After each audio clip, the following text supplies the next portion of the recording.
सी रह गई, कौन सी छूट गई। केवल परमात्मा की कृपा से, किसी अन्य मनुष्य की कृपा से, किसी व्यक्ति के सहयोग से, सामर्थ्य से वह मेधा प्राप्त नहीं हुई। परमात्मा से की कृपा से वह मेधा प्राप्त हुई। किसी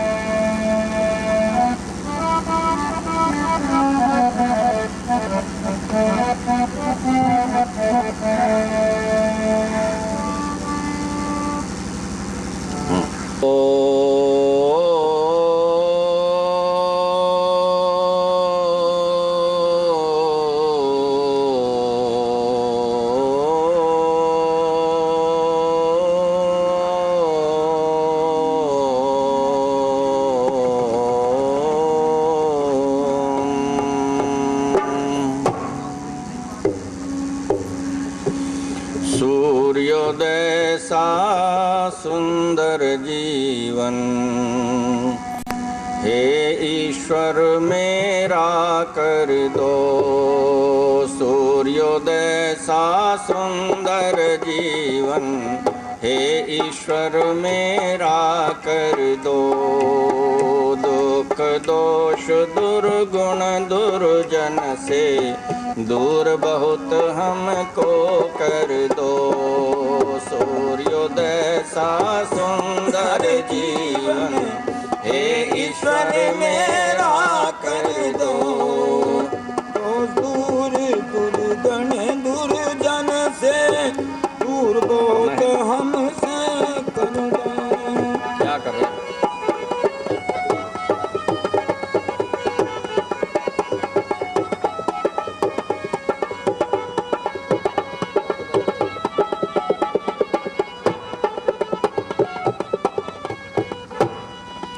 वैदिक पथ पर चलें सदा ही, बाधाएं कुछ रहें नहीं। हम बालक हैं प्रभु आपके, दुख यहाँ हम सहें नहीं। हम बालक हैं प्रभु आपके, दुख यहाँ हम सहें नहीं। देखिए, यदि सुख प्राप्त करना चाहते हैं तो एक ही मार्ग है उसका, और वह है वेद का मार्ग। जो वेद से भिन्न मार्ग हैं वे दुखदायी मार्ग हैं, और वेद का मार्ग संपूर्ण सुखदायी मार्ग है। इसीलिए प्रार्थना करते हैं, प्रार्थना से परमात्मा से, कि परमात्मा हम केवल वैदिक पथ पर चलें और दूसरे पथ पर नहीं चलें। तो वैदिक पथ पर चलकर ही सुख होगा, दुख नहीं होगा, ये निश्चित है। क्योंकि वेद का जो ज्ञान है वो सुखों का देने वाला है, और वेद के ज्ञान के अनुसार जो जीवन जिएगा वो दुख नहीं पाएगा, वो सुख पाएगा। और वेद के विपरीत जो चलेगा वह सुख नहीं पा सकता, वह दुख पाएगा। इसीलिए क्या प्रार्थना की सबसे पहले? हम बालक हैं प्रभु आपके, दुख यहाँ हम सहे नहीं। सुखी रहें सुख देवें जग को। हम अकेले सुखी नहीं रहें, हम भी सुखी रहें और दूसरों को भी हम सुखी करें। तो क्या कहा? सुखी रहें सुख देवें जग को, परमेश्वर ऐसा वर दो। सूर्योदय सा सुंदर जीवन, हे ईश्वर मेरा कर दो। सूर्योदय सा सुंदर जीवन, हे ईश्वर मेरा कर दो। सूर्योदय सा सुंदर जीवन, हे ईश्वर मेरा कर दो।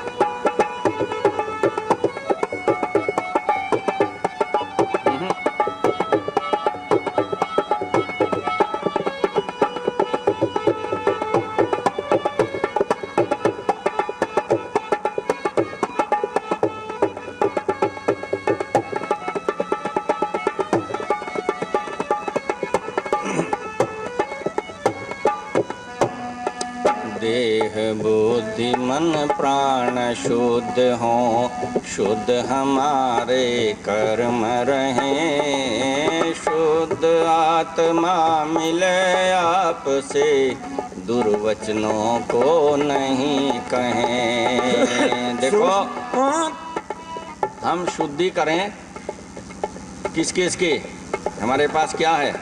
शरीर है, मन है, बुद्धि है। किसके पास है ये? मुझ आत्मा के पास।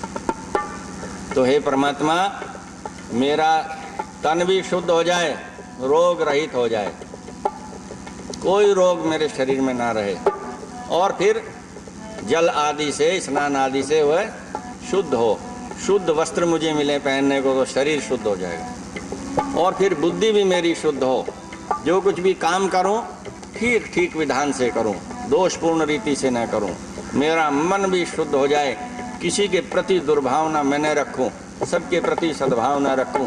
कोई मेरे प्रति रखता हो तो रखता रहे, कोई उसकी चिंता नहीं है। जब हमारा तन मन और बुद्धि ये शुद्ध हो जाएंगे तो हमारा आत्मा शुद्ध हो जाएगा। जब तक ये शुद्ध नहीं होंगे तो अंदर भी शुद्धि नहीं आएगी। अंदर की शुद्धि बाहर दिखेगी और बाहर की शुद्धि अंदर जाएगी।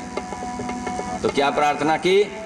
देह बुद्धि मन प्राण शुद्ध हो, शुद्ध हमारे कर्म रहें, शुद्ध आत्मा मिले आपसे, दुर्वचनों को नहीं कहें। करें सुगंधित जग जीवन को, करें सुगंधित जग जीवन को, यज्ञयुक्त जीवन कर दो, सूर्योदय सा सुंदर जीवन हे ईश्वर मेरा कर दो। दुख दोष दुर्गुण दुर्जन को, दूर बहुत हमसे कर दो, सूर्योदय सा सुंदर जीवन हे ईश्वर मेरा कर दो।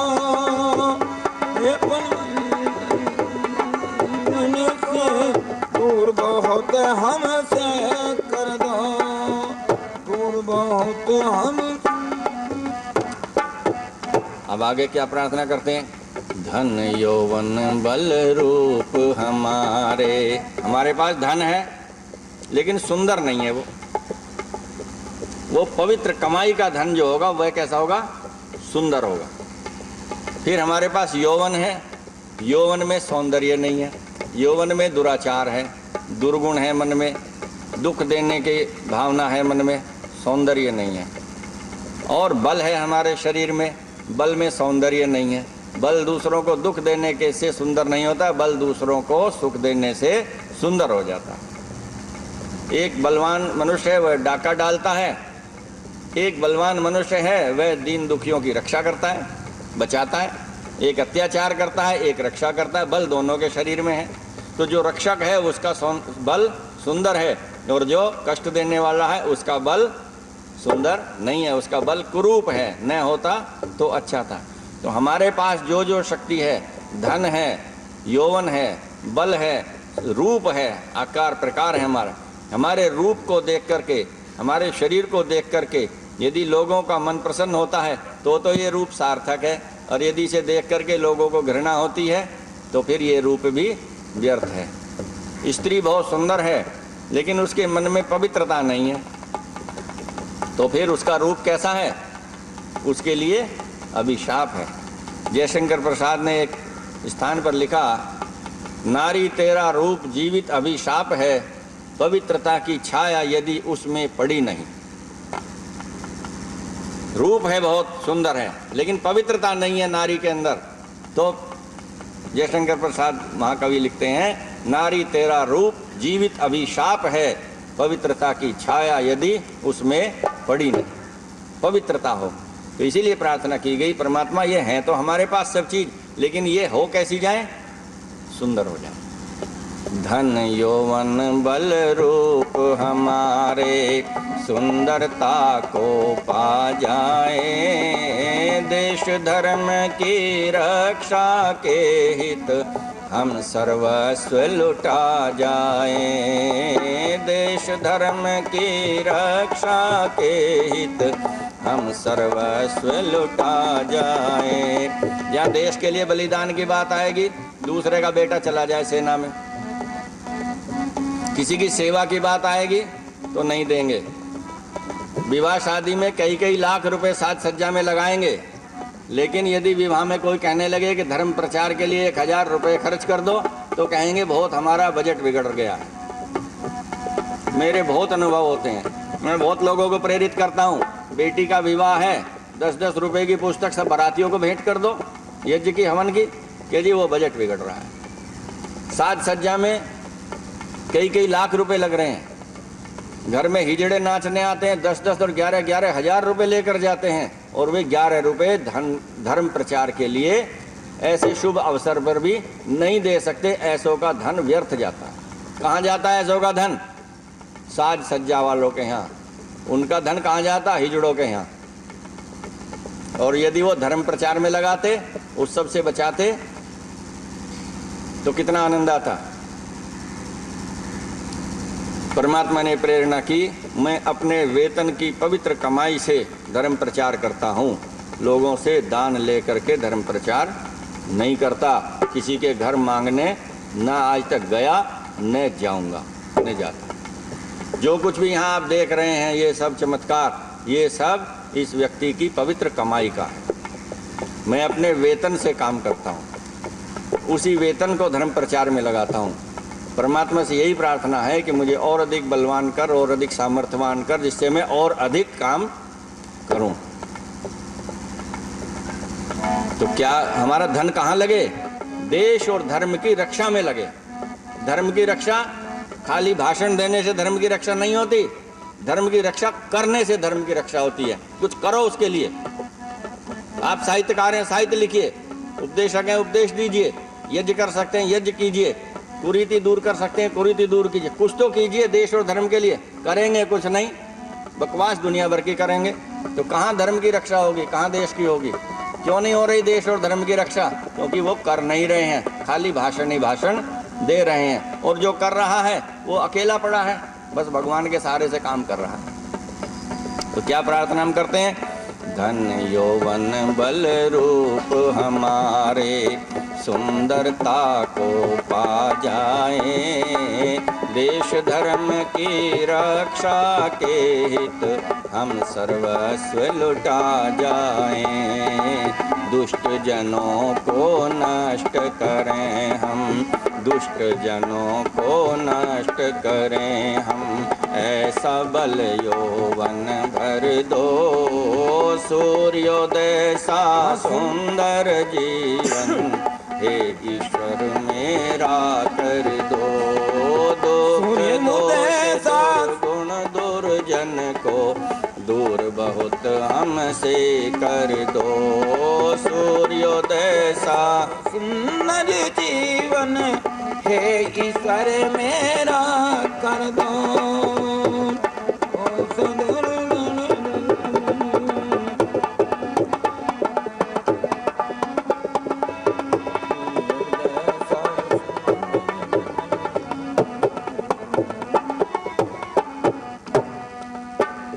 पंच महायज्ञों को कर नित ऋषियों के अनुगामी हों। सर्वोत्तम वैदिक पथ पर चल सदा सुखी शुभ नामी हों। क्या करें हम? पंच महायज्ञ प्रतिदिन करें।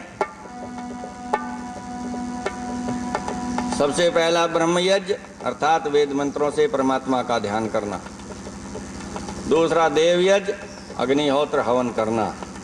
तीसरा पितृयज्ञ, माता पिता या हमसे बड़े जो आयु में हैं, गुरु हैं, मामा हैं, मामी हैं, दादा हैं, दादी हैं, ताऊ हैं, ताई हैं, चाचा चाची, जो भी हमारे पड़ोस में भी बड़े हैं, संबंध में भी बड़े हैं, उन सबका सम्मान करना और उनकी यथा सामर्थ्य सेवा भी करना, ये पितृयज्ञ है।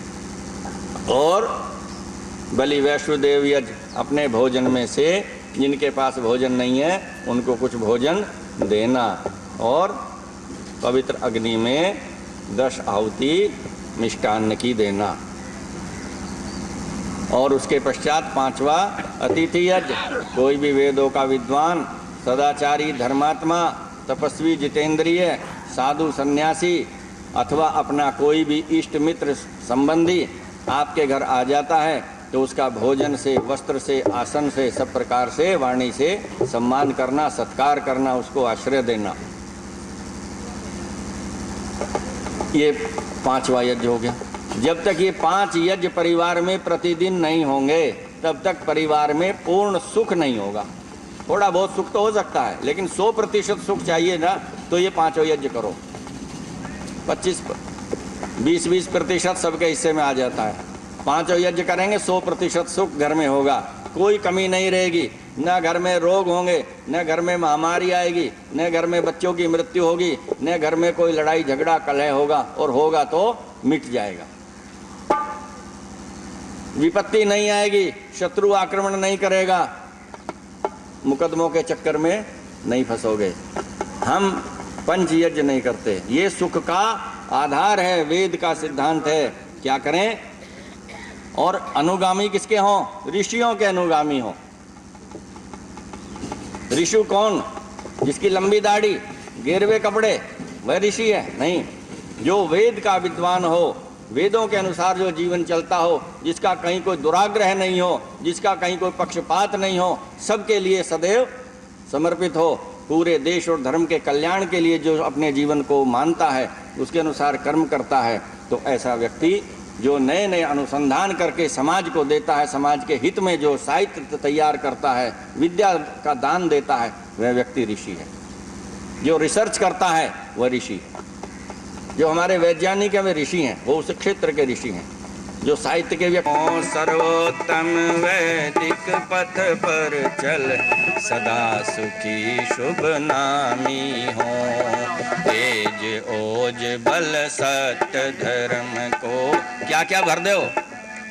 तेज ओज बल सत्य धर्म को मेरे जीवन में भर दो, सूर्योदय सा सुंदर जीवन हे ईश्वर मेरा कर दो, दुख दोष दुर्गुण दुर्जन को दूर बहुत हमसे कर दो, सूर्योदय सा सुंदर जीवन हे ईश्वर मेरा कर दो, दुख दोष दुर्गुण दुर्जन को दूर बहुत हमसे कर दो, दूर बहुत हमसे कर दो।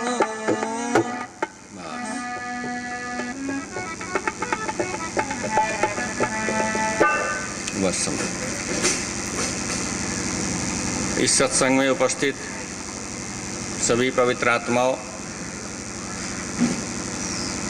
वैदिक भक्ति संगीत के पश्चात अब हम लोग अपने जीवन के लिए उपयोगी कुछ वेद का संदेश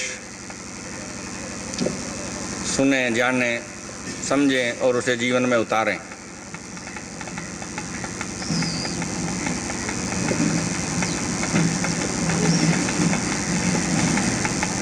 पूज्य मातृशक्ति, धर्म प्रेमी सभी सज्जनों, ये जो हमारा मानव जीवन है, यह बहुत पुण्य कर्मों के फलस्वरूप हमको प्राप्त हुआ है।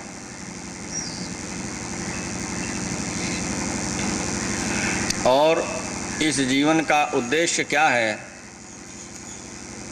इस जीवन का एक ही उद्देश्य है, केवल परमपिता परमात्मा को प्राप्त करना, और कोई उद्देश्य इस मनुष्य शरीर का नहीं है। उस उद्देश्य की प्राप्ति के लिए अन्य जो कार्य हैं वे सब गौण कार्य हैं। जो भी कर्म हमें ईश्वर भक्ति से विमुख करता है, ईश्वर प्राप्ति के मार्ग से दूर ले जाता है या उसमें बाधा उत्पन्न करता है, वह कर्म करणीय नहीं है। जो भी मनुष्य हमारे इस परम पावन उद्देश्य की पूर्ति में बाधक बनता है, वह व्यक्ति साथ रखने के योग्य नहीं है, उसके साथ रहना भी उचित नहीं है। ठीक इसी प्रकार जो वस्तु हमारे इस उद्देश्य की प्राप्ति में बाधक है, उस वस्तु को भी अपने पास रखना उचित नहीं है। और इसी प्रकार जो अन्य विचार भी हैं जो हमें ईश्वर प्राप्ति के मार्ग से अलग करते हैं, उन विचारों का भी मन में रखना ठीक नहीं है। क्यों? क्योंकि हमारा जो मुख्य उद्देश्य है वह है ईश्वर की प्राप्ति करना। ईश्वर की प्राप्ति करने के लिए एक परमात्मा ने सबसे श्रेष्ठ साधन आपको दिए हैं। उन साधनों को यदि आप ठीक ठीक रखेंगे तो आप अपने लक्ष्य तक पहुंच जाएंगे, और यदि उन साधनों को विकृत रखेंगे, बिगड़े हुए रखेंगे, टूटे फूटे रखेंगे, तो कैसे पहुंचेंगे लक्ष्य तक? नहीं पहुंच सकते। जैसे वाहन है, यदि वाहन पूरी तरह से ठीक है, उसका इंजन भी ठीक है, कार का, उसकी सीट भी ठीक है, उसके पहिए भी ठीक हैं, ब्रेक भी ठीक है, तेल भी उसमें भरपूर है, सब तरह से वह बिल्कुल ठीक है, तो वह आपको ठीक स्थान पर ले जा सकता है वाहन। और यदि उसमें सब कुछ ठीक है और पहिए में हवा नहीं है एक में भी, तो क्या होगा? वह चलेगा ही नहीं। चलेगा तो खराब हो जाएगा, आप पहुँच ही नहीं सकते लक्ष्य तक।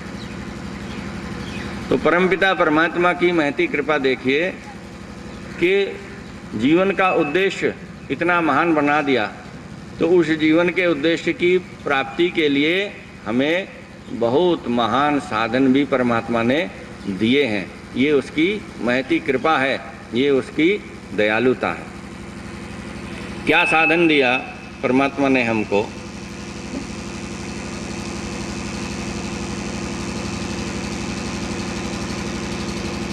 हमारे पास ये जो शरीर है, यह वह सर्वोत्तम साधन है जिसके माध्यम से हम परमात्मा की प्राप्ति कर सकते हैं। यदि शरीर नहीं होगा तो आप परमात्मा की प्राप्ति तो सबसे ऊंचा लक्ष्य है, आप साधारण कार्य भी नहीं कर पाएंगे। और मैं समाज में देखता हूँ कि जो सबसे उत्तम साधन शरीर दिया परमात्मा ने, हमने सबसे अधिक दुर्गति उसी की। कपड़े तो हमने पहन लिए साफ सुथरे सुंदर, लेकिन शरीर के अंदर तो रोग भरे हैं। ठीक से बैठा नहीं जाता, ठीक से सांस नहीं लिया जाता, तो फिर प्राणायाम कैसे करोगे? शरीर में पीड़ा है, ध्यान कैसे लगेगा?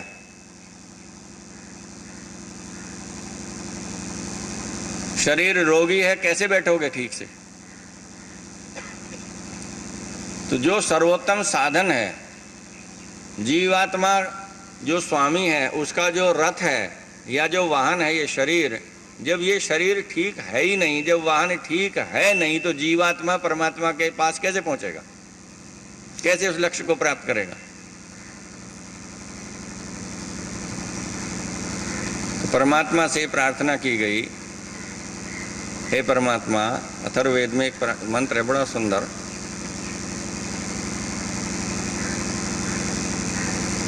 अग्निम ब्रूमो वनस्पतीन औषधिरुतविरुधः इंद्रम बृहस्पतिम सूर्यम तेनो मुंचन्त्वन्हसः। हे परमेश्वर, क्या करो कि संसार में बहुत सारी चीजें हैं। क्या क्या है? एक तो अग्नि है, वनस्पति हैं जो पेड़ पौधे हैं, औषधियां हैं जो वृक्षों से, छोटे पौधों से, लताओं से बनती हैं, वे विरुद्ध हैं। और कुछ खनिज पदार्थों से औषधियां बनती हैं पेड़ पौधों के अतिरिक्त। जैसे लोहे से औषधि बनती है लोह भस्म, तांबे से बनती है ताम्र भस्म, चांदी से बनती है रजत भस्म, सोने से बनती है स्वर्ण भस्म, हीरे से बनती है हीरक भस्म, मूंगे से बनती है प्रवाल पिष्टि,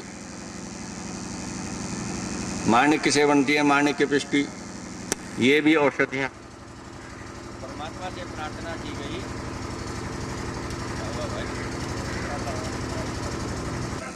अग्नि, पेड़ पौधे, वृक्ष, छोटे पौधे लताएं, औषधियाँ, इंद्रम मेघ जो जल की वर्षा करता है वह, और बृहस्पतिम हे परमात्मा सारे ब्रह्मांड के स्वामी आप, और सूर्य, इनका हम गुण कथन करें। अग्निम ब्रूमो, ब्रूमो हम इनका गुण कथन करें, इनके गुणों को जाने और फिर दूसरों को जनाएं। गुण कथन करने का अर्थ क्या है? कमरे में बैठ करके गुण गाए जाएं, ये नहीं। पहले हम इनके गुणों को का ज्ञान प्राप्त करें और दूसरों को उनके उन गुणों को बताएं, जिससे कि लोग उससे लाभ उठाएं और अपने इस रथ को स्वस्थ कर करके अपने चरम लक्ष्य को प्राप्ति के लिए चल पड़ें। परमात्मा से प्रार्थना की कि इंद्रम बृहस्पतिम सूर्यम तेनो मुंचन त्वन हसह, हमें अनहस, अर्थात जो कष्ट हैं, जो पीड़ाएं हैं, जो दुख हैं, जो पाप हैं, उनसे हमें मुक्त कर दो। परमात्मा ऐसी कृपा करो कि इन सब के गुणों को हम जानें, उनका लाभ उठावें और हम उन दुखों से मुक्त हो जाएं जो हमें अपने लक्ष्य में पहुंचाने में बाधा डाल रहे हैं। तो सबसे बड़ा जो कष्ट है, सबसे बड़ी जो बाधा है, दुख है, वह है शरीर का दुख। अच्छा, एक बात बताइए, जितने लोग यहाँ बैठे हैं, स्वस्थ और सुंदर शरीर कौन कौन चाहता है? सभी चाहें। अब शीशे में मुंह देखो जाके आज और अपने शरीर को देखो, कितना स्वस्थ है और कितना सुंदर है, ये किसी से पूछने की फिर आवश्यकता आपको नहीं पड़ेगी। ये रोगी और कुरूप क्यों हुआ? पड़ोसी ने किया क्या, या कोई रिश्तेदार कर गया आकर के? बताओ, इसको रोगी किसने बनाया? हमने स्वयं बनाया। इसकी सुंदरता को किसने नष्ट किया? हमने स्वयं नष्ट किया। क्यों? क्योंकि हमें पता ही नहीं कि हम स्वस्थ और सुंदर कैसे रह सकते हैं। स्वस्थ और सुंदर रहने का जो मार्ग है वह वेद में लिखा है, और वेद हम पढ़ते नहीं। हम तो लड़ते हैं, पढ़ते नहीं है, लड़ते हैं, और लड़ने का परिणाम आपके सामने है। जो आपस में लड़ते हैं वे नष्ट हो जाया करते हैं, और जो आपस में मिलकर रहते हैं वे उन्नति को प्राप्त होते हैं। तो हम पढ़ते नहीं हैं, जितना हम पढ़ते हैं फिर उस पर जाके लड़ते हैं कि हमने ये पढ़ा है, वहां ये लिखा है, ये तुम कैसे कर रहे हो, ये वैसे कैसे कर रहे हो, हम ये लड़ते हैं। यदि हम पढ़ लें और उसे जीवन में उतार लें तो फिर हम पढ़ें और फिर ऊपर चढ़ें, उन्नति को प्राप्त हो। तो परमात्मा से प्रार्थना की गई, अग्निम ब्रूमो वनस्पतिन औषधि रुत वीरुधे इंद्रम बृहस्पतिम सूर्यम तेनो मुंचन त्वन हसे। हे परमात्मा, आप और ये सब पदार्थ, अग्नि हमारे दुखों को दूर करे, दोषों को दूर करे, वनस्पतियां हमारे दुखों और दोषों को दूर करें, रोगों को दूर करें, औषधियां हमारे दुख और दोषों को दूर करें, सूर्य हमारे दोषों को दूर करे, मेघ हमारे दोषों को दूर करे, और हे परमपिता परमात्मा, सबको शक्ति और बल देने वाले और गुण देने वाले आप हमारे दुख और दोषों को दूर करें। ये प्रार्थना हमने की, इसको हमने जीवन में उतारा नहीं, बस रटंतु तोते हो गए, रट लिया, हमें संध्या आती है, जीवन में उतरी नहीं। थोड़ी देर में बिदक कर बैठ जाते हैं, भाग जाते हैं, सहनशीलता नहीं है। किसी ने जरा सी बात कह दी, आपे से बाहर हो गए, कह लेने दो, कोई बात नहीं। अभी मैंने बताया था परमात्मा तो कितना सहनशील है, तो हम थोड़े कुछ तो सीखें उससे। रूढ़िवादी होते जा रहे हैं, सुधार करना नहीं चाहते। कितनी विकृति आ जाए, कितनी विकृति हो जाए, चाहे सर्वनाश हो जाए, पर रहेंगे वहीं रूढ़िवाद पे। नहीं, उसमें संशोधन करो। महर्षि दयानंद सरस्वती जी महाराज ने भी अपने ग्रंथों में लिखा, सत्यार्थ प्रकाश की भूमिका में लिखा कि भविष्य में जाकर मेरे ग्रंथों में यदि कोई विषय, कोई बात समाज और संसार के कल्याण के विपरीत आप देखें, विज्ञान के विरुद्ध देखें, तो विद्वान लोग संशोधन कर लें। और आज हम संशोधन करने को तैयार नहीं है। टूट जाए यार ये समाज, टूट जाए, लोग नाम है यज्ञ में मत आओ, बंद हो जाए, मुकदमे हो जाए, ताले लगें, लग जाए, हम नहीं हटेंगे।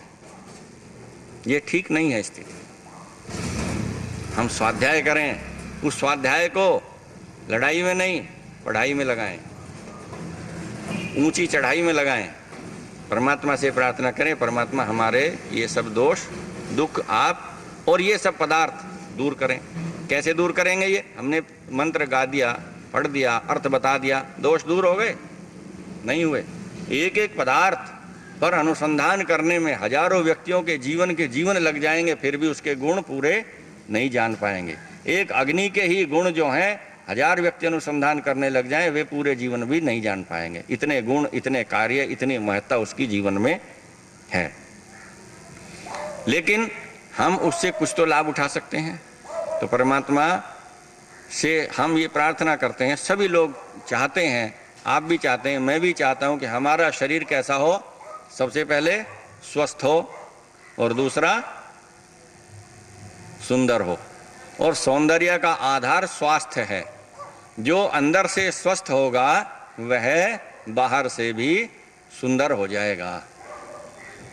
बाहर की जो सौंदर्य है, ये आवश्यक नहीं है कि आपने लीप पोत करके, श्रृंगार करके, क्रीम पाउडर लाली लगा करके सुंदर हो गए। वो थोड़ी देर रहेगा, वो कृत्रिम सौंदर्य है।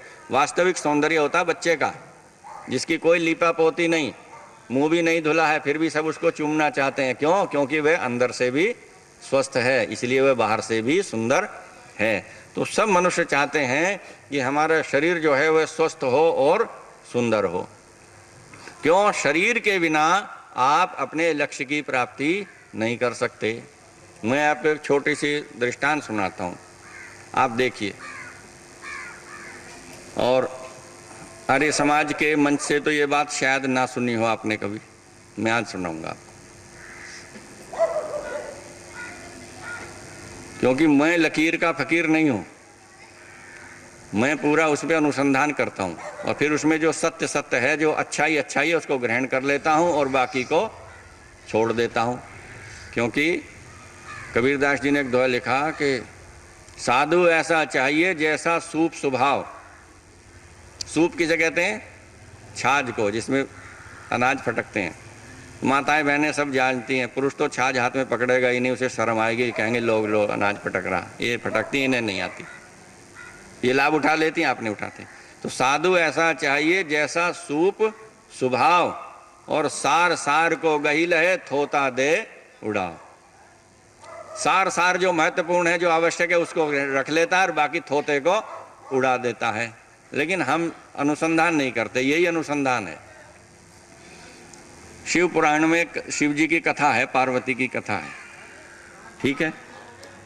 क्या है वो? अति संक्षेप में आपको एक चीज बताता हूँ। शिव जी की चर्चा नहीं होती आर्य समाज के मंच से, हनुमान जी की चर्चा नहीं होती आर्य समाज के मंच से। क्यों? उसको जानना नहीं हम चाहते, समझते हैं ये तो उन मूर्ति पूजकों के हैं, वे जाने इनके बारे में। तो नहीं, उनके भी हैं और हमारे भी ये महापुरुष हैं। देखो, पार्वती शिव को पति रूप में प्राप्त करना चाहती थी, और शिव थे योगी पुरुष,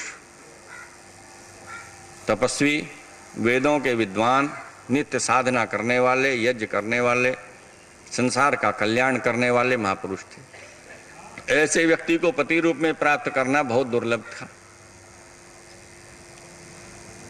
तो वो साधना कर रहे थे पर्वतों पर। पूछा उनको कैसे मनाया जाए, कैसे प्रसन्न किया जाए। तो सलाह दी कि बहुत सुंदर रूप बना करके उनके सामने जाओ, उनके सामने को निकलो पुरुष स्त्री को देख करके आकृष्ट होता ही है, वे भी हो जाएंगे। तुम सुंदर हो, वह बहुत सुंदर वस्त्र आभूषण धारण करके, आप पैरों में पाजेब पायल आदि पहन करके क्षमा क्षम करती हुई उनके सामने से निकली, उनके सामने खड़ी हुई, निवेदन किया। कोई उससे अंतर नहीं पड़ा। देख भी लिया होगा तो देखा, ठीक है, एक स्त्री है, हाड़ मांस का एक ढांचा है, कुछ नहीं है, अंदर मल और मूत्र भरा है, ऊपर से वस्त्र सजा रखे हैं, मेरे लिए किस काम की है, हटो। योगी पुरुष इस तरह से सोचता है। योगी वह होता है जिसे अपने शरीर के साथ साथ, वो दूसरे के शरीर के साथ साथ अपने शरीर से भी घृणा हो जाती है। वो शरीर की ओर आकृष्ट नहीं होता कभी भी, वह गुणों की ओर आकृष्ट होता है। ईश्वर का शरीर दिखाई नहीं देता, लेकिन हम ईश्वर भक्ति क्यों करते हैं? क्योंकि ईश्वर सबसे अधिक शुद्ध है और शरीर सबसे शुद्ध नहीं है। शरीर में सदैव कुछ ना कुछ दोष है। शरीर के अंदर मल है, मूत्र है, कफ है, हाड़ है, मांस है। ऐसी चीजों से निर्मित कैसे सुंदर होगा? तो उसके लिए आकर्षण की कोई बात, श्रेष्ठ मनुष्यों के लिए आकर्षण का कोई विषय यह नहीं है। सज्जनों के लिए यह आकर्षण का विषय नहीं है। योगी पुरुषों के लिए आकर्षण का विषय नहीं है। सच्चे ईश्वर भक्तों के लिए किसी का शरीर आकर्षण का विषय नहीं है। तो उन्होंने उस पर ध्यान ही नहीं दिया। ठीक है, कोई स्त्री है जय। यदि दुर्गुणी होते, तामसी होते, दुराचारी होते तो मुड़ मुड़ के देखते, साधना भूल जाते और उसे देखते रहते, जैसा कि सामान्य लोग देखते रहते हैं। उन्होंने अपनी सखियों से जाके कहा, उन्होंने तो देखा भी नहीं, मैं तो बहुत सज संवर के गई थी। तो कहा भाई, अब स्त्रियों ने, सहेलियों ने जो सलाह दी थी वो तो इतनी थी। उन्होंने कहा हमारी समझ में तो इतना ही आता है कि पुरुष जो है रूप से आकृष्ट होता है, हम तो यही बता सकती थी, वो आपने, हमें पता नहीं अब क्या करें। तो फिर निराश हो गई। फिर परामर्श हुआ, नारद जी को बुलाया गया। नारद जी बड़े विद्वान थे, तपस्वी थे, वेद के प्रचारक थे, सब राजा महाराजाओं के पास जाते थे, सबको उपदेश देते थे। पौराणिकों ने उनको एक बीना बजाने वाला, लंबी चोटी वाला, पागल सा आदमी, मस्खरा सा बना रखा, ऐसा नहीं है। वो बड़े उच्च कोटि के विद्वान, तपस्वी, जितेंद्रिय महात्मा थे और राजा महाराजाओं के यहाँ सब आते थे, उनको परामर्श दिया करते थे, उनके सुख दुख में साथी बनते थे। नारद जी को बुलाया गया, पूछा महाराज ये जो शिव को प्राप्त करना चाहती है, परंतु वे तो अपने योग साधना में लीन है, उन्होंने तो देखा भी नहीं, क्या करें? उन्होंने कहा देखो, शिव को शरीर दिखा करके शरीर के आकर्षण प्राप्त नहीं किया जा सकता। उन्होंने कहा फिर कैसे? लड़के तो सब लड़की को देखने आते हैं, शरीर ही देखते हैं या कुछ और देखते हैं? गुण तो बाद में पूछते हैं, पहले तो शरीर देखते हैं। लड़की भी पहले ब्यूटी पार्लर जाती है, वहां से जैसी है वैसी नहीं रहती है, ऐसी बन के आती है। जैसी पहले होती है, फिर ब्यूटी पार्लर से जब निकल के आती है तो लगता है ये वो है ही नहीं, कोई और है। फिर जब मुंह धुल जाता है तब लगता है अब ये वो है नहीं है। तो ये तो वो उस जो छद्म रूप है उससे आकृष्ट करते हैं। तो उन्होंने कहा इसने छद्म रूप बनाया, ब्यूटी पार्लर में गई थी, वो समझता है कि ये नकली रूप है। असली रूप होना चाहिए। कि असली रूप क्या है? कि श्रेष्ठ व्यक्ति तो श्रेष्ठता चाहता है, योगी योग से प्रेम करता है, ईश्वर भक्त से प्रेम करता है, सदाचारी सदाचारी से प्रेम करता है। तो वह सदाचारी है, सदाचारिणी बन जाए, वह योगी है या योगिनी बन जाए, वो ईश्वर भक्त है या ईश्वर भक्तिन बन जाए। वो प्रतिदिन यज्ञ करते हैं, ये भी करे, वो प्रतिदिन वेद पढ़ते हैं, ये भी पढ़े, वो प्रतिदिन ध्यान लगाते हैं, ये भी ध्यान लगाए, तब जाके बात बन सकती है, नहीं तो नहीं बन सकती। पार्वती ने कहा मैं तो इसके लिए तैयार हूं। वो आजकल की लड़की थोड़ी थी कि नहीं मुझे ऐसा नहीं चाहिए थे, मुझे तो कॉरपोरेट ऑफिस में नौकरी करने वाला चाहिए जिसका 10-12 लाख रुपए का पैकेज हो, मॉडर्न हो, जीन्स से कम कुछ पहनता ही नहीं हो, सब कुछ खाता पीता हो, सब कुछ करता धरता हो। उसने कहा ऐसा श्रेष्ठ व्यक्ति मिले मैं वही करने के लिए तैयार हूँ। तो ये स्त्रियों के लिए शिक्षा है, पुरुषों के लिए भी शिक्षा है कि पुरुष शिव जैसे चरित्र के बने और स्त्रियां पार्वती जैसे चरित्र की बने। लेकिन दुर्भाग्य हमारा है कि हमने उनकी चर्चा ही करनी छोड़ दी। बस कुछ घिसी पिटी चर्चाएं हैं, उन्हीं में सारा समय और जीवन बर्बाद कर रहे हैं। और देखो आपको पहली बार यहाँ आश्चर्य होगा, मैंने शिवजी महाराज का की महिमा लिखी। यहाँ पुस्तक है शिव चालीसा, आप उसे पढ़िए। और मैं आज भी यही हूँ, कल भी यही हूँ। वेद विरोधी कोई बात दिखा देना। मेरा साहित्य 28 पुस्तकें मेरी लिखी यहाँ रखी हैं। कितना समय लगा होगा उनमें, कितना उसमें अनुसंधान करना पड़ा होगा, कितनी बुद्धि लगी होगी। और मैं जंगल में नहीं रहता हूँ, परिवार में रहता हूँ, पत्नी बेटे पोते पोतियों के बीच में रहता हूँ, उन्हीं के बीच में बैठकर लिखता हूँ। शिव चालीसा रखी हुई है यहाँ, 10 चालीसे लिखे हैं मैंने। अभिमान की बात नहीं है, सत्य को सुनना और समझने का, सहन करने की शक्ति सीखिए। आज तक किसी ने लिखे हों तो आप बता देना। 10 चालीसे लिखे हुए हैं यहाँ। कौन कौन से? ओम चालीसा, ईश्वर चालीसा, यज्ञ चालीसा, वेद चालीसा, दयानंद चालीसा, राम चालीसा, कृष्ण चालीसा, हनुमान चालीसा, शिव चालीसा और भक्ति चालीसा। 10 चालीसे लिखे हुए रखे हैं। बिल्कुल नई चीज लोगों को दी है। झूठा हनुमान चालीसा पढ़ते रहे अब तक, अब सच्चा पढ़िए। क्या चरित्र है उनका, चित्र देखो। हनुमान जी कैसे थे, हमने बनाया उसको, पूंछ वाले नहीं थे।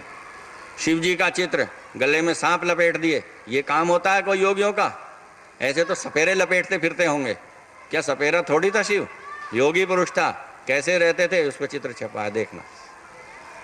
हमने उन परंपराओं को तोड़ दिया और परिवर्तित कर दिया, नई परंपरा प्रारंभ की।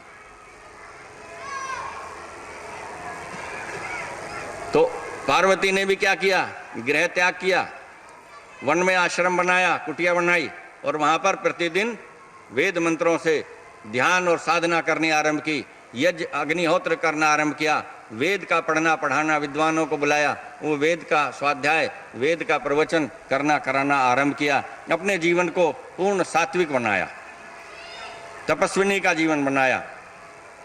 जब ऐसा जीवन बनाया तो दूर दूर तक उनकी चर्चा हुई। इतने बड़े राजा की पुत्री एक कुटिया में रहती है, तपस्या करती है, कितनी श्रेष्ठ कन्या है। यह प्रशंसा शिव जी तक भी पहुंची। शिव जी से कहा, महाराज चल करके देखो तो सही। कहने लगे, मैं तो अपने तरीके से जाके परीक्षा लूंगा, ऐसे नहीं जाऊंगा, बिना बताए जाऊंगा। आए, एक साधारण ब्राह्मण ब्रह्मचारी के रूप में आए, योगी पुरुष के रूप में नहीं आए। जो साधारण कुर्ता, अपना धोती पहनी, अपना चादर ओढ़ी, साधारण पुरुष बन करके आ गए। हम बहुत सजते संवरते हैं, बहुत दुपट्टे पट्टे डालते हैं। मुझसे भी लोग कहा करते हैं, वो रंगीन पटका डाल के आप व्याख्यान दिया करो।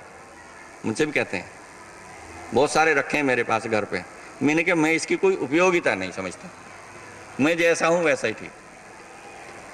ये मुझे नहीं, मेरे पास है, ठीक है, कुछ नहीं। ये कृत्रिमता का लबादा क्यों ओढ़ रहे हैं हम? शिवजी महाराज आए बिल्कुल साधारण वेश में, नंगे पैर आ गए। पता चला कि कोई ब्रह्मचारी आया है, तो उन्होंने कहा ब्रह्मचारी आया तो ब्रह्मचारी को पुरुषों के विभाग में ठहराओ, अतिथि कक्ष पे ठहराओ। ठहरा दिया। उन्होंने कहा, मैं आपकी जो राजकुमारी है उनसे वार्ता करना चाहता हूँ, मिलना चाहता हूँ। पहले वो मिलने गई थी, तब मिले नहीं, अब वो आए हैं, मैं उनसे मिलना चाहता हूँ। देखो 2 महान चरित्र कैसे होते हैं। तो निश्चित समय हो गया, सखी सहेली बैठ गई, पूछा, नमस्ते हुई, आप अतिथि हैं, बताइए। तो उनसे बहुत सारी बातें पूछते हैं। एक जो मुख्य बात बताना चाहता हूं वो क्या पूछते हैं, एक ही श्लोक में सब कुछ पूछ लिया। कहते हैं, अपि क्रियार्थ सुलभम समित कुशम जलान्यपि स्नान विधि क्षमाणिते अपि स्वशक्तया तपसी प्रवर्तसे शरीरम आद्यम खलु धर्म साधनम। ये बाद का अंश तो बहुत लोगों ने सुना है, पहले 3 अंश नहीं सुने। शिव पुराण का अंश है ये कहने में डरते हैं कि शिव पुराण का लोग पता नहीं क्या कहने लगे, जबकि शिव पुराण का ये अंश कहने में डर नहीं लगता कि शरीर माध्यम खलु धर्म साधन। पूरा श्लोक कहने में, बोलने में डर लगता है। मुझे नहीं लगता, सत्य है। इसका अर्थ क्या है? कहते हैं, अपि क्रियार्थ सुलभम समित कुशम। क्या यज्ञ की क्रिया करने के लिए समिधा और कुशा तो उपलब्ध हो जाएगी मुझे? उन्होंने पूछा, अतिथि आपको हम क्या सेवा कर सकते हैं, क्या आपको आवश्यकता है? तो कह रहे हैं मुझे समिधा चाहिए हवन करने के लिए, मैं प्रतिदिन यज्ञ करता हूँ, क्या आपके आश्रम में मुझे समिधा और कुशा का आसन बिछा करके लेटने के लिए, ज़्यादा कुछ नहीं, मिल जाएगा। अपि क्रियार्थ सुलभम समित कुशम, फिर आगे कहते हैं जलान्यपि क्षमाणिते, जलान्यपि स्नान विधि क्षमाणिते, क्या स्नान के लिए स्वच्छ जल तो मिल ही जाएगा? उन्होंने कहा हाँ मिल जाएगा। तीसरा प्रश्न पूछते हैं, एक बात और बताइए, अपनी स्वशक्त या तपसी प्रवृत्त से, क्या आप जो ये तपस्या कर रही हैं अपनी शक्ति के अनुसार कर रही हैं, शक्ति से बाहर जाके तो नहीं कर रही हैं? क्यों? क्योंकि शक्ति से बाहर जाके करोगी तो शरीर बीमार हो जाएगा। क्यों? अंत में कहते हैं शरीर माध्यम खलु धर्म साधनम, यह शरीर जो है सब श्रेष्ठ कर्मों का साधन है। यदि शरीर ही नहीं होगा तो आप तपस्या भी नहीं कर पाएंगे। तो तपस्या भी अपने सामर्थ्य के अनुसार ही करनी चाहिए। इसलिए शरीर का महत्व समझो, इस शरीर को स्वस्थ बनाओ। ये मैंने आपको योगी पुरुष की बात बताई है, शरीर का महत्व वे समझते थे। तो शरीर माध्यम खलु धर्म साधनम, जितने भी शुभ कर्म हैं उनका जो मूल आधार है, मूल साधन है, वह शरीर है। अब ये जो शरीर है, इस शरीर की महत्ता क्या है? देखो महर्षि सुश्रुत क्या लिखते हैं, सुश्रुत संहिता में कहते हैं सर्वमन्यत परित्यज्य शरीरम अनुपालियेत तद भावे ही भावानाम सर्वा भाव शरीरिणाम। हे मनुष्यों ध्यान से सुनो, मैं ऋषियों की बात सुना रहा हूं आपको। कहते हैं सर्वमन्यत परित्यज्य, सबको छोड़ दो, सब वस्तुओं को छोड़ दो, सब व्यक्तियों को छोड़ दो, सब कामों को छोड़ दो। सबसे पहले क्या करो? शरीरम अनुपालियेत, इस शरीर की पालना करो, इस शरीर की रक्षा करो। सबसे पहले शरीर की रक्षा करो, अर्थात शरीर को रोगों से मुक्त करो, यह है शरीर की रक्षा। शरीर को विपत्ति से, चोट से, आघात से बचा के रखो, दुर्घटना से शरीर को बचा के रखो। तो सर्वमन्यत परित्यज्य शरीरम अनुपालियेत तद्भावे ही भावा नाम सर्वा भाव शरीरिणाम। यदि शरीर होगा तो सब कुछ होगा, और यदि शरीर ही नहीं होगा, उसका अभाव हो जाएगा, तो फिर सब चीज़ों का अभाव हो जाएगा। जब मनुष्य मर जाता है, शरीर मर जाता है, कुछ कर सकता है वे? कोई पुस्तक लिख सकता है, पढ़ सकता है, कोई काम कर सकता है, खा सकता है, कुछ नहीं कर सकता। इसीलिए शरीर की रक्षा सबसे पहले करो। शरीर होगा तो आप परमात्मा की प्राप्ति के मार्ग पर चल सकते हैं, नहीं होगा तो परमात्मा की प्राप्ति के मार्ग पर नहीं चल सकते। अब अगली बात, एक विचार कीजिए कि जो शरीर है ये हमने रोगी बना दिया। क्यों बनाया रोगी? वेद में एक मंत्र दिया और उसमें सूत्र दे दिया, उसमें संकेत दे दिया, उपदेश दे दिया कि कैसे इसको बचा के रखना।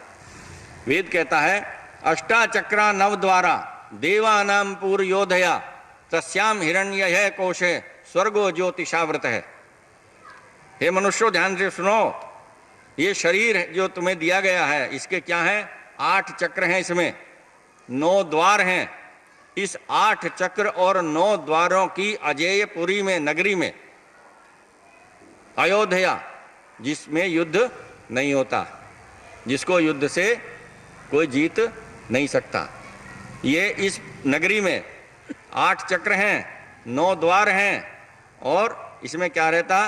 तस्याम हिरण्यः कोशे। और इस पुरी के अंदर, इस नगरी के अंदर परमात्मा की ओर चलने वाला सब सुखों का भंडार, सब प्रकाशकों से युक्त, ज्योति से युक्त, ज्योतिर्मान जो जीवात्मा है वो रहता है, वो इस शरीर में रहता है। और वह जीवात्मा कैसा है?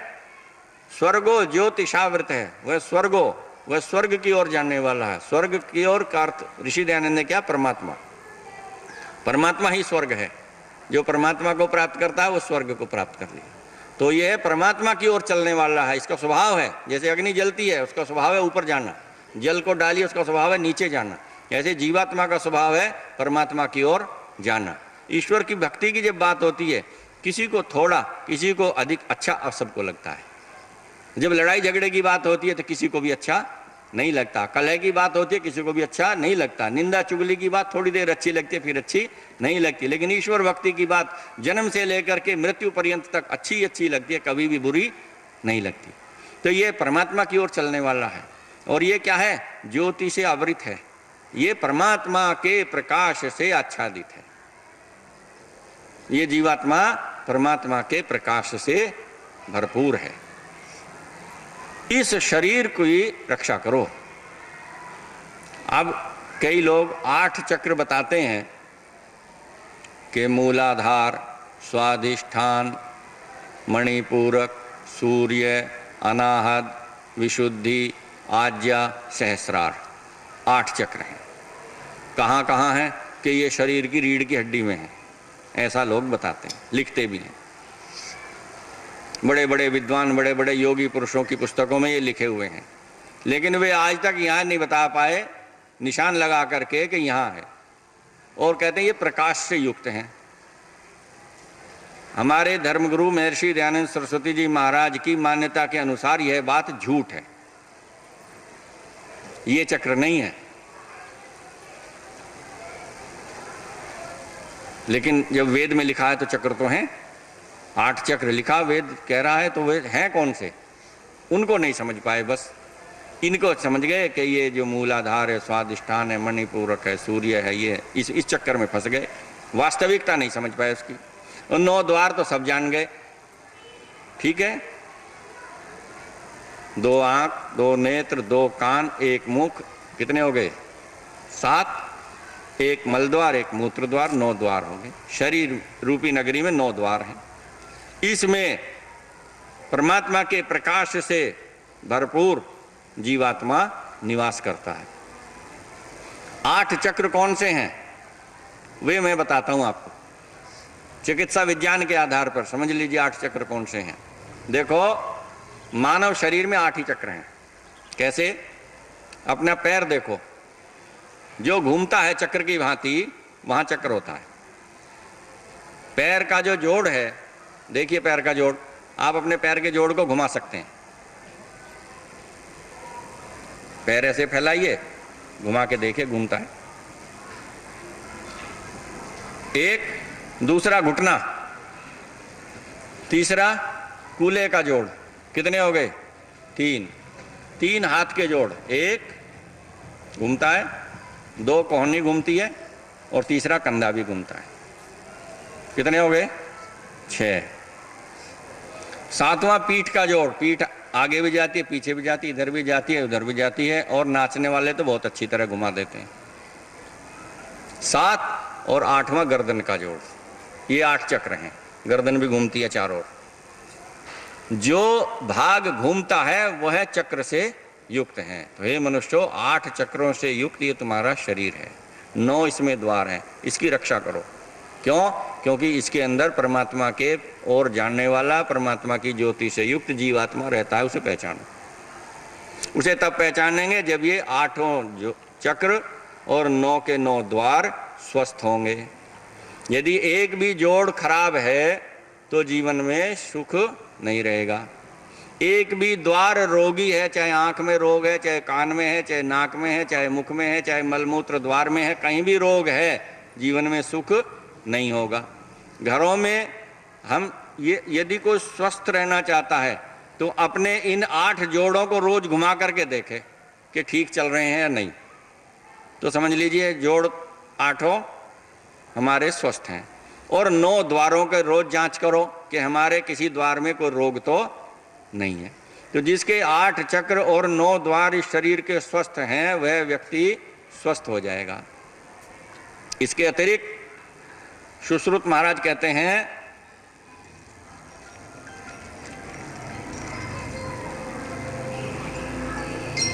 कि जिसके शरीर में मल और धातु ये समान होंगे, वह व्यक्ति स्वस्थ होगा। मल क्या है? एक वात, एक पित्त और एक कफ। ये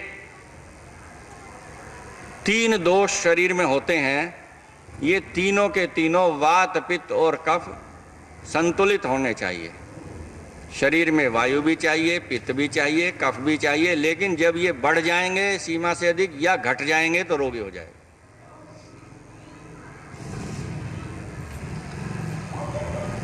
यदि ये कम ज्यादा है तो रोगी होंगे, और यदि ये ठीक हैं तो व्यक्ति स्वस्थ होगा। इसलिए इस शरीर को स्वस्थ रखना सबसे पहला काम है। और स्वस्थ रखने के लिए हम क्या करें? सबसे पहले तो इससे भी पहले ये समझना है थोड़ा सा कि हम लोग इस शरीर को रोगी क्यों करते हैं। रोगी क्यों होते हैं हम? रोगी हम इसलिए होते हैं कि हमको पता ही नहीं स्वस्थ कैसे रहना है। तो सबसे पहले तो ये पता हमको होना चाहिए वेद के आधार पर कि हमारे 8 चक्र और 9 द्वार बिल्कुल शुद्ध और स्वस्थ रहें। उसके बाद आयुर्वेद के ऋषियों के अनुसार, चरक सुश्रुत आदि के अनुसार शरीर में वात, पित्त और कफ ये संतुलित हों, और जो धातु हैं, सप्त धातु, वे संतुलित हों। रस है, रक्त है, उसके बाद मांस है, मेद है, मज्जा है, अस्थि है, शुक्र है, ये 7 धातु। ठीक है, 3 ये पदार्थ और 7 धातु ये स्वस्थ होनी चाहिए। जैसे ये बिगड़ेंगे शरीर रोगी हो जाएगा। तो हम इनको स्वस्थ इस शरीर को तब स्वस्थ रख सकते हैं। अब इसके अतिरिक्त हम रोगी क्यों होते हैं इसके बाद भी, कि हमारे पास जो हमारा शरीर है ये रोगी मुख्य रूप से तब होता है जब हमारा आहार, विहार, विचार और व्यवहार ये चारों बिगड़ जाते हैं। हम रोगी हो जाते हैं, स्वस्थ नहीं हो पाते। हमें क्या खाना है, कितना खाना है, कब खाना है, किस स्थान पर खाना है, किसके हाथ का खाना है, कैसे खाना है, ये हमको पता ही नहीं है। हम क्या खाते हैं? जो सब खा रहे हैं वही हम खा रहे हैं। जब सब लोग खा रहे हैं तभी हम खा रहे हैं। जिसके हाथ का बनाया सब खा रहे हैं, उसी के हाथ का हम खा रहे हैं। जहाँ खड़े होकर सब खा रहे हैं वहीं हम खा रहे हैं। तो हमें पता ही नहीं है हमारे अनुकूल क्या है। तो हमको इसमें पवित्रता लानी पड़ेगी कि हम यदि स्वस्थ होना चाहते हैं तो हमारा जो आहार है वह बहुत ही सूक्ष्म हो और श्रेष्ठ हो। देखो, मैं आपको एक उदाहरण देकर बताता हूँ। हमने पीएचडी कराई स्वामी दयानंद पर अनेक लोगों को। उसमें एक नया हमको विषय मिला। हमने एक उसमें अध्याय दिया, महर्षि दयानंद का जीवन, व्यक्तित्व और कृतित्व। तो जीवन में हमने उनके उसमें लिखा एक स्थान पर भोजन, विषय है भोजन। तो ऋषि दयानंद कैसा भोजन करते थे?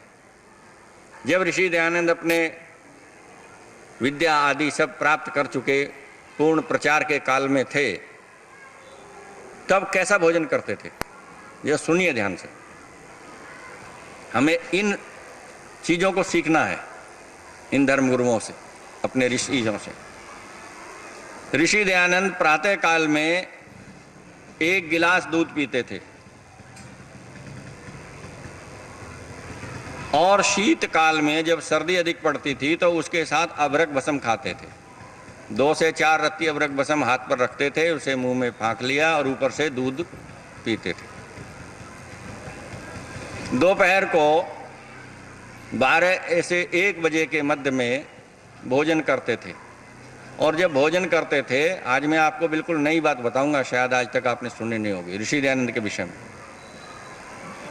वह क्या है कि जब भोजन करते थे तो भोजन करने से पहले अपने पाचक के पास जाते थे और जहाँ भोजन सामग्री रखी रहती थी उस भोजन सामग्री में से एक तराजू रखते थे अपने साथ। उस तराजू में जितना भोजन उन्हें करना होता था कच्चा, वह भोजन उसमें तोलते थे अपने हाथ से।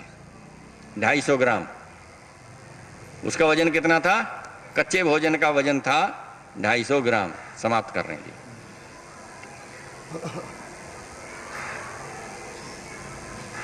भोजन का कच्चे अन्न का भार कितना होता था? 1 पाव।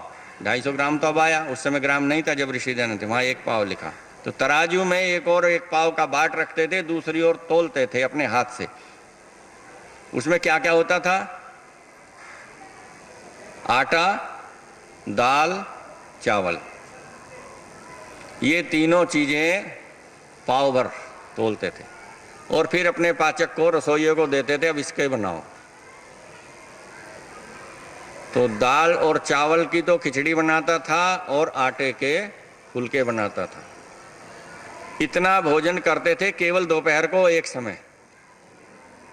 रात्रि में 1 सेर दूध पीते थे 8 से 9 बजे के बीच में, और ऋतु अनुकूल कोई फल होता था तो थोड़ा वह खाते थे। गर्मियों में आम चूसते जाते थे, दूध पीते जाते थे। और ऋषि दयानंद इतने बलवान थे शरीर से कि आपको क्या बताएं। जब उनका जब हम पढ़ते और अनुसंधान करते हैं, आप तो न हमने देखा है न आपने देखा, बस हम अनुसंधान के आधार पर इस बात को बता सकते हैं कि 25 पहलवानों का बल ऋषि दयानंद के शरीर में था। जिसे आप बहुत बढ़िया पहलवान मानते हो, ऐसे ऐसे 25 पहलवानों का बल ऋषि दयानंद के शरीर में था। 25 पहलवानों से अकेले लड़ सकते थे। शारीरिक बल इतना था। आत्मिक बल कितना था कि बड़े से बड़ी विपत्ति से भी कभी घबराए नहीं। विष भी दे दिया तो भी विचलित नहीं हुए, तो भी क्रोध नहीं किया उस पर। हम तो छोटी सी बात पे लड़ने मरने को तैयार हो जाते हैं। उन्हें विष दे दिया, पता जीवन का अंत होगा, उस पर क्रोध फिर भी नहीं किया। फिर भी उसको दान दे दिया, रुपयों की थैली दे दी, क्षमा का भी दान दे दिया और धन का भी दान दे दिया। और कोई तो कहता पकड़ो पकड़ो, भाग न जाए, इसे पकड़ो, जेल में बंद कराओ। लेकिन ऋषि दयानंद ने कहा नहीं नहीं, कोई बात नहीं, क्षमा कर दो, मैं किसी को सजा देने नहीं आया। तो हमारे धर्मगुरु इतना सूक्ष्म भोजन करता था, पाव भर भोजन।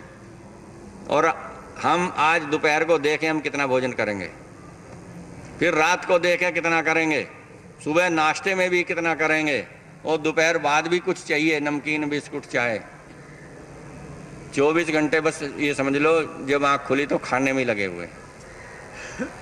तो यदि स्वस्थ रहना चाहते हो तो 50 वर्ष से ऊपर के व्यक्ति ध्यान से सुन लो। पहलों को मैं नहीं कह रहा, 50 वर्ष की आयु से ऊपर वाले व्यक्ति सुन लें। यदि स्वस्थ रहना चाहते हैं तो रात्रि का अन्न त्याग दो।